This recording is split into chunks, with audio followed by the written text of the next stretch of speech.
जय श्री राम। हिंदू फेस्टिवल्स में आप सभी का स्वागत है। आज मैं आपके लिए लेकर आई हूँ विजया एकादशी व्रत विधि, शुभ मुहूर्त, महत्व।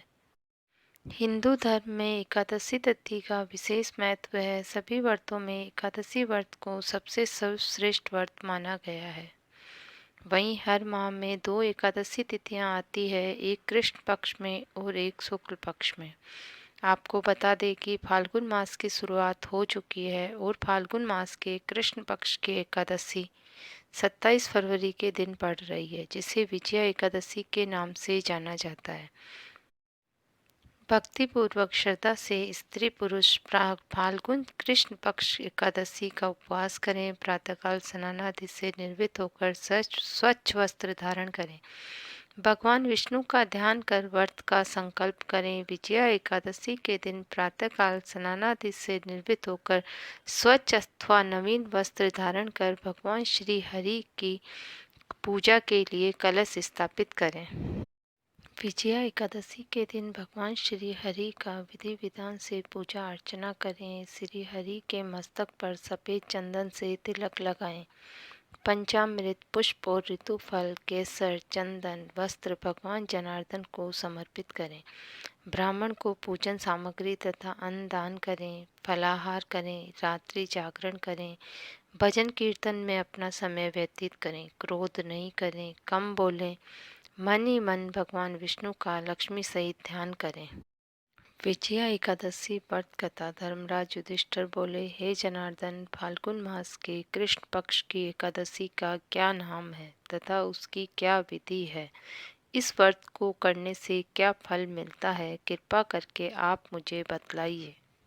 श्री भगवान बोले, हे राजन, फाल्गुन मास के कृष्ण पक्ष की एकादशी का नाम विजया एकादशी है। इस व्रत को करने से मनुष्य को असंभव से असंभव कार्य में विजय प्राप्त होती है। यह सब व्रतों में उत्तम और श्रेष्ठ व्रत है। इस विजय एकादशी व्रत के महात्म्य के श्रवण करने मात्र से समस्त पापों का नाश हो जाता है। एक समय देवर्षि नारद जी ने जगत पिता ब्रह्मा जी से कहा, महाराज, आप मुझसे फाल्गुन मास के कृष्ण पक्ष की एकादशी का महात्म्य कहिए। ब्रह्मा जी कहने लगे, हे नारद, विजय एकादशी का व्रत पापों का नाश करने वाला, विजय दिलाने वाला है। इस विजय एकादशी व्रत की विधि सुनाता हूँ, ध्यान पूर्वक सुनो। यह विजय एकादशी समस्त मनुष्यों को विजय दिलाने वाली है। त्रेता युग में मर्यादा पुरुषोत्तम श्री रामचंद्र जी को जब 14 वर्ष का वनवास हो गया, तब वे श्री लक्ष्मण जी तथा सीता जी सहित पंचवटी में निवास करने लगे। वहाँ पर दुष्ट रावण ने जब सीता जी का हरण किया, तब इस समाचार से श्री रामचंद्र जी तथा लक्ष्मण जी अत्यंत व्याकुल हुए और सीता जी की खोज में चल दिए। घूमते घूमते जब वे मरणासन जटायु के पास पहुँचे, तो जटायु ने उन्हें सीता जी का सारा वृत्तांत कह सुनाया और स्वर्ग लोक को चला गया। कुछ आगे जाकर उनकी सुग्रीव से मित्रता हुई और बाली का वध किया। हनुमान जी ने लंका में जाकर सीता जी का पता लगाया और उनसे श्री रामचंद्र जी और सुग्रीव की मित्रता का वर्णन किया। वहाँ से लौटकर हनुमान जी ने भगवान राम के पास आकर सब समाचार कहे। श्री रामचंद्र जी ने वानर सेना सहित सुग्रीव की संपत्ति से लंका को प्रस्थान किया। जब श्री रामचंद्र जी समुद्र से किनारे पहुँचे, तब उन्होंने मगरमच्छ आदि से युक्त उस अगाध समुद्र को देखकर लक्ष्मण जी से कहा कि इस समुद्र को हम किस प्रकार पार करेंगे।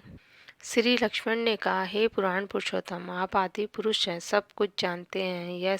यहाँ से आधा योजन दूर पर कुमारी द्वीप में वग्दालप्य नाम के मुनि रहते हैं। उन्होंने अनेक ब्रह्मा देखे हैं। उनके पास जाकर इसका उपाय पूछना चाहिए। लक्ष्मण जी के इस प्रकार के वचन सुनकर श्री रामचंद्र जी वग्दालप्य ऋषि के पास गए और उनको प्रणाम करके बैठ गए। मुनि ने उनको मनुष्य रूप धारण किए हुए पुराण पुरुषोत्तम समझकर उनसे पूछा कि हे राम, आपका आना कैसे हुआ? रामचंद्र जी कहने लगे कि हे ऋषि, मैं अपनी सेना सहित यहाँ आया हूँ और राक्षसों को जीतने के लिए श्रीलंका जा रहा हूँ। आप कृपा करके समुद्र पार करने का कोई उपाय बतलाइए। मैं इसी कारण आपके पास आया हूँ। वक्तालय पे ऋषि बोले, हे राम, फाल्गुन मास के कृष्ण पक्ष की विजया एकादशी का उत्तम व्रत करके भगवान जनार्दन की कृपा से निश्चय ही आपको विजय प्राप्त होगी। साथ ही आप समुद्र भी अवश्य ही पार करेंगे। इस विजय एकादशी व्रत की उत्तम विधि यह है कि दशमी के दिन स्वर्ण, चांदी, तांबा या मिट्टी का एक घड़ा बनाएं। उस घड़े को जल से भरकर तथा 5 पल्लव रख वेदिका पर स्थापित करें। उस घड़े के नीचे सतंजा और ऊपर जौ रखें।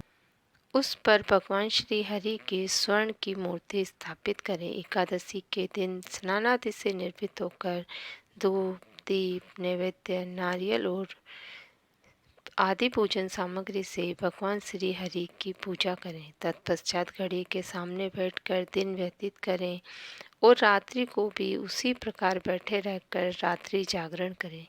द्वादशी के दिन नित्य नियम से निर्भित होकर उस घड़े को ब्राह्मण को दे दें। हे राम, यदि तुम भी इस विजय एकादशी व्रत को संपूर्ण सेना सहित करोगे तो तुम्हारी विजय अवश्य होगी। श्री रामचंद्र जी ने ऋषि के कथनानुसार इस विजय एकादशी व्रत को किया और इसके प्रभाव से दैत्यों पर विजय प्राप्त की। अतः हे राजन, जो कोई मनुष्य श्रद्धा एवं विश्वास से भक्ति पूर्वक इस विजय एकादशी के व्रत को करता है, उसकी अवश्य ही विजय होती है। ब्रह्मा जी ने नारद जी से कहा था कि हे पुत्र, जो कोई विजया एकादशी के व्रत के माध्यम को पढ़ता है या सुनता है, उसको वाजपेयी यज्ञ के समान फल प्राप्त होता है। उसके सभी कार्य निर्विघ्न सिद्ध हो जाते हैं। ओम नमो भगवते वासुदेवाय।